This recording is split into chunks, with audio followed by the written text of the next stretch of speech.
Good morning, students. Today I am going to teach you matter and its nature. This is your chapter 1 of PT1 version. Matter and its nature. Okay. So let us discuss what is matter first. What is matter?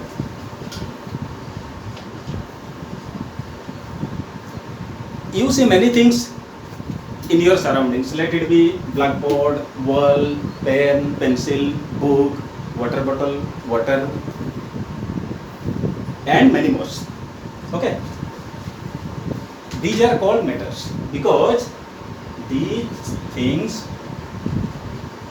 occupy some space and have some volume.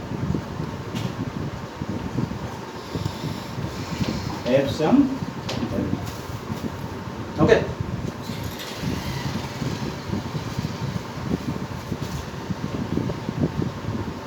And you can touch the matter and hold the matter also. You can touch the matters and hold the matter also. Okay. But what is energy? What is energy? Okay. Energy, these are not matters.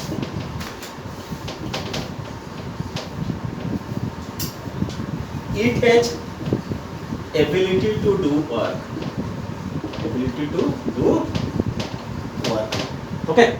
Take the example of electricity, and with the help of electricity we can run our fans, we can run our trains, let it heat energy. With the help of it we can cook food, let it be light energy. With the help of light you can see me. Okay. Also you can see many objects around you. So these are the different forms of energy.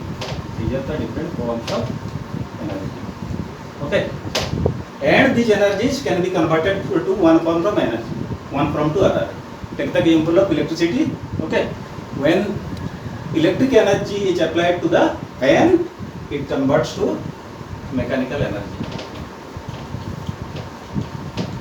Electricity to mechanical.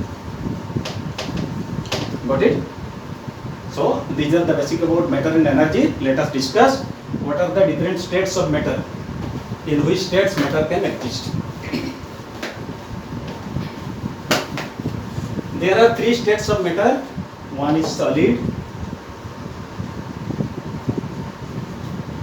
second one is liquid, third one is vapor.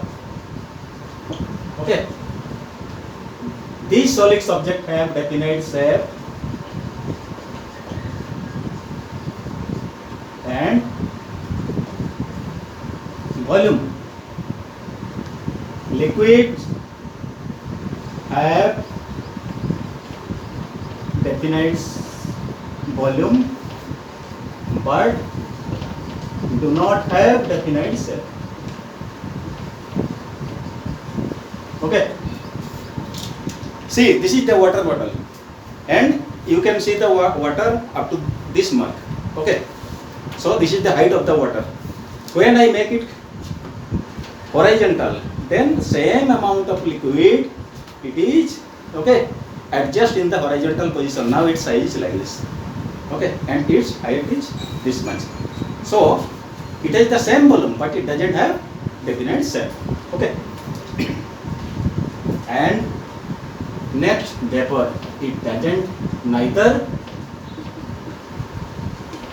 definite shape nor definite volume. You take two balloons. One is big and other is small. Okay. Try to fill some gas or you put some air with the help of your mouth. Okay. So what happens? the gas or the air spreads uniformly in both the balloons, and it takes the different shape. In the small balloon, it occupies less shape, and the bigger volume it occupies the larger shapes. Okay, so these are the basic between solid, liquid and vapors. Next question is whether a particular state of matter can be converted to other states or not. Okay, for this let us consider the form of water. Water is three forms. One is water. Water is three forms. One is water. Okay, other is ice, and third one is vapor. Okay, when ice gets heated, it converts to liquid. Okay, because it gains some heat energy and comes to liquid stage, and this process is known as what? Liquefaction. And it happens at what? 0 degrees Celsius. It is very peculiar. We will find that ice converts to liquid at 0 degrees Celsius. Also, liquid freezes to ice at the same temperature, that is 0 degrees Celsius. Okay, let us come to water. When water gets heated and its temperature reaches up to 100 degrees Celsius, vapors are formed. Okay, so water converts to vapors, that is 100 degrees Celsius, and below 100 degrees Celsius, the stage of water remains in liquid state. Okay, let us come to vapors. When vapor is cooled down, okay, it condenses and it comes to liquid form. So here we observe that any state of liquid, let it be water, ice or vapor, is converted from the other state by the application of temperature or pressure. Okay, so these are the basic things about the different states of matter and how matter can be converted one form to another, and this property of liquid is known as what? Interconvertibility or interconversion of states.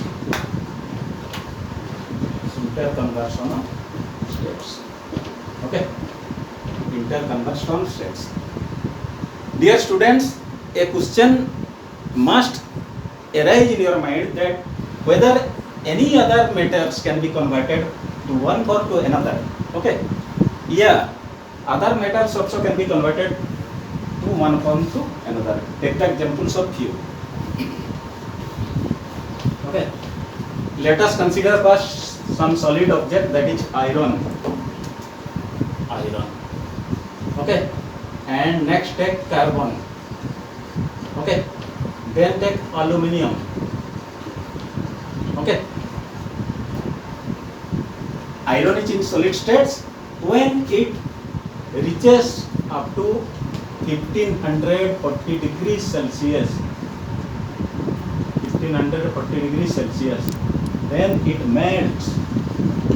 Similarly, when carbon is heated up to 3500 degrees Celsius, it also melts and comes to liquid state.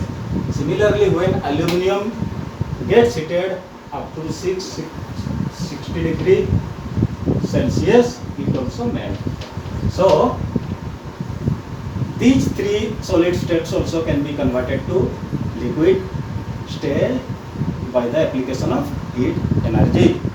Similarly, if other forms of liquid can be converted to vapor, yeah, take the example of ethyl alcohol.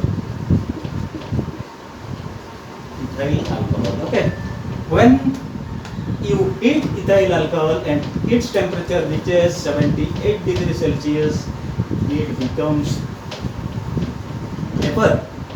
Similarly, take the example of glycerin. Okay, when its temperature reaches 290 degrees Celsius, it also comes to vapor.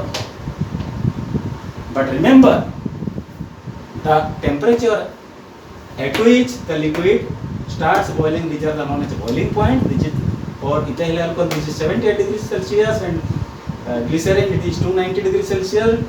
And below 78 degrees Celsius, you will find ethyl alcohol in liquid state. And when it crosses 78 degrees Celsius, it comes to liquid state. Okay. So, one thing is very confusing. Is there any difference between vapor and gas? Let me discuss about it.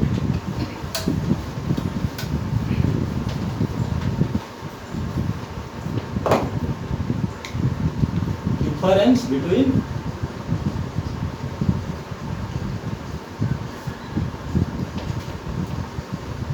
vapors and gas. Yes. Take the example of sulfur. Okay. When it's heated, it's become vapor. Okay. It's become vapor. So, sulfur it is the gaseous state. It is the gaseous state. Okay. So, sulfur is vapor. In which cases? In the gaseous state only. Sulfur is vapor in the gaseous state only, and the gases, take the example of hydrogen, okay, oxygen, and nitrogen. Okay, these are gases in NTP, normal condition of temperature and pressure. Okay, and these are gases in gaseous states. So these are the basic points of today's discussions. And next class I am going to teach you about the